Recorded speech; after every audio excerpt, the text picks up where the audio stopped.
I'm here with Loyiso, the famous Kwezi founder writer at the National Book Fair at the Constitutional Hill. Kwezi, welcome to Joburg East Express.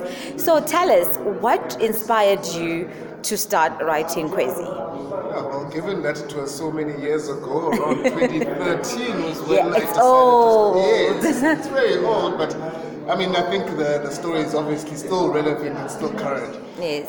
It came as an answer to the question, why don't we have our own superheroes in South Africa, right? Yes. Why don't we have characters that speak like us, right? Why don't we have, and what would those superheroes actually look like? Yeah. The superhero genre is a global phenomenon right now, and it just so happens that we haven't had our own interpretations of that genre for so long that I felt, given the fact that our kids, myself included when I was a child, coming up reading Superman, Spider-Man, Batman, the X-Men, the stuff obviously from the States, Marvel, DC. Yes, yeah. It was always like, oh, when are we going to do our own stuff that resembles this, but is so clearly ours, our narrative, our environment, our culture.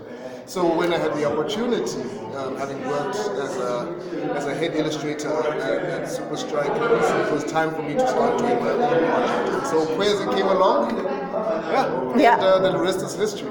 For those who don't have Kwezi, can you please show us who's Kwezi? Who's Kwezi? Well, Kwezi is this young guy over here, and basically he is South Africa's first superhero. He's a 19-year-old guy who received these powers from this mystical star that appears in the sky, and it actually happens to give these guys powers as well, who are his companions. We have Azania, we have Koi, we have Mohau, and as you can see, these are characters that embody our cultures. It was important for me to reimagine our cultures with the superhero genre in mind. So we get to see ourselves super in one way. We get to see the cultures that we leave back behind in Makaya, coming to the urban spaces. We see those cultures invading these urban spaces as well in a current and very fun way.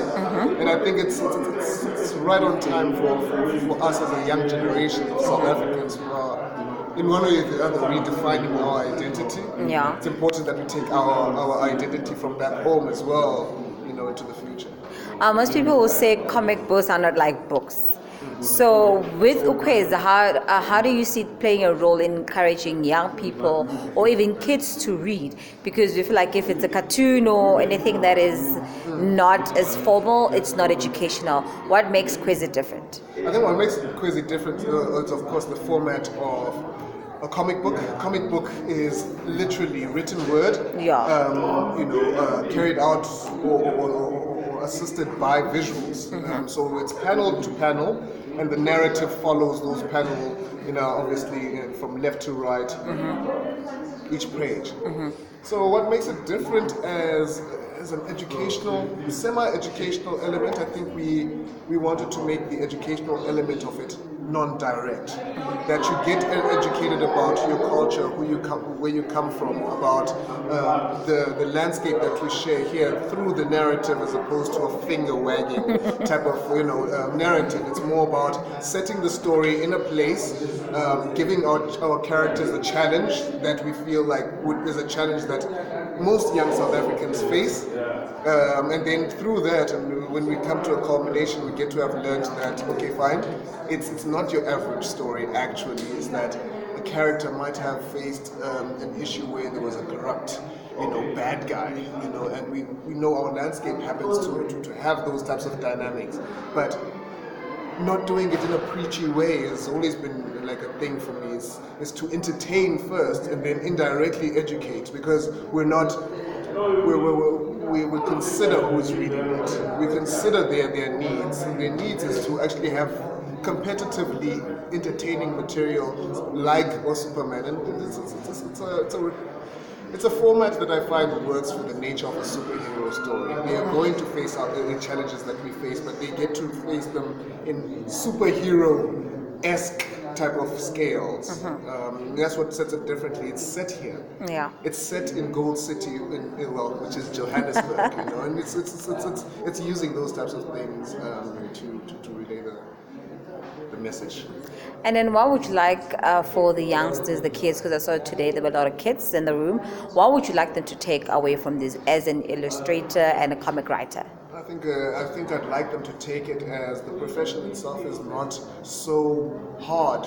It's not so hard to get into. It's not so intimidating.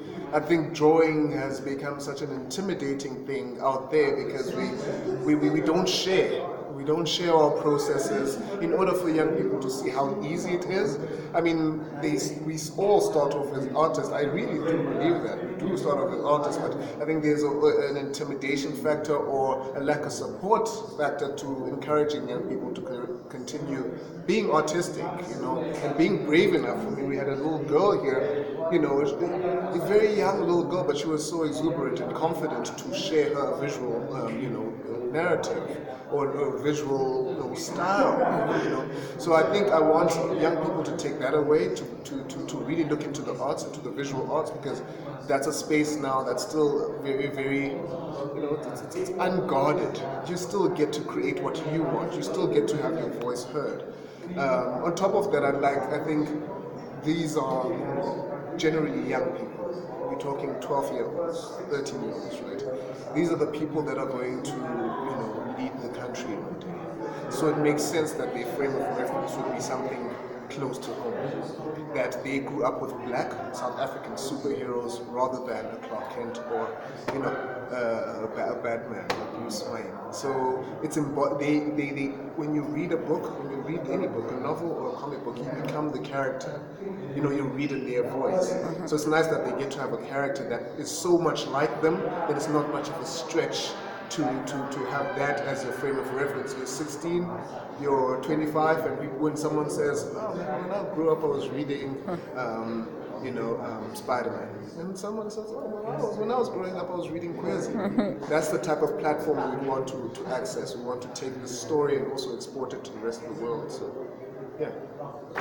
Thank you, Kwezi. Anyway, thank you so much.